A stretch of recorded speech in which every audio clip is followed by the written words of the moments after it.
તો વાત કરીએ ભરૂચની, તો ભરૂચના પાદરા જંબુસર હાઈવે ઉપર વિરોધ કરવામાં આવ્યો છે કે જ્યાં હાઈવે 4 લેન કામગીરીમાં પાદરા નજીકના ખેડૂતોનો વિરોધ જોવા મળ્યો છે। ત્યારે પાદરાથી ડબાસા રોડ પરના 70 જેટલા ખેડૂતોએ વિરોધ કર્યો છે, જ્યાં 4 લેન કામ અટકાવી નોટિસ ન આપવાના આક્ષેપ કરાયા છે। ત્યારે ખેડૂતોએ વળતર અંગે વારંવાર રજૂઆત કરી છે, જ્યાં ખેડૂતોને નોટિસ કે જમીનનું કોઈ પણ વળતર પણ આપવામાં આવ્યું નથી તેવા આક્ષેપ કરવામાં આવ્યા છે।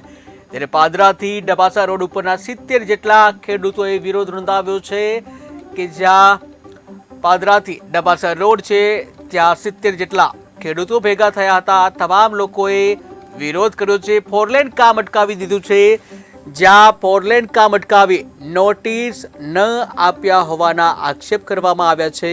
ત્યારે ખેડૂતોએ વળતર અંગે વારંવાર રજૂઆત કરી છે।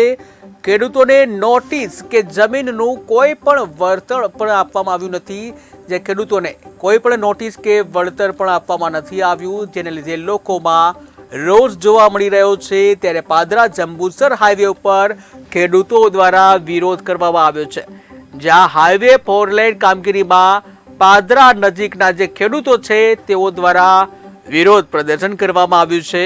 પાદરાથી ડબાસા રોડ છે ત્યાંના 70 જેટલા ખેડૂતોએ આ વિરોધ નોંધાવ્યો છે। 4 લેન કામ અટકાવી નોટિસ ન આપ્યા હોવાના પણ આક્ષેપ કરવામાં આવ્યા છે। ત્યારે ખેડૂતોએ વળતર અંગે વારંવાર રજૂઆત કરી છે અને આમ છતાં પણ તેઓને કોઈ પણ નોટિસ કે વળતર પણ આપ્યું નથી તેવા આક્ષેપ કરાયા છે।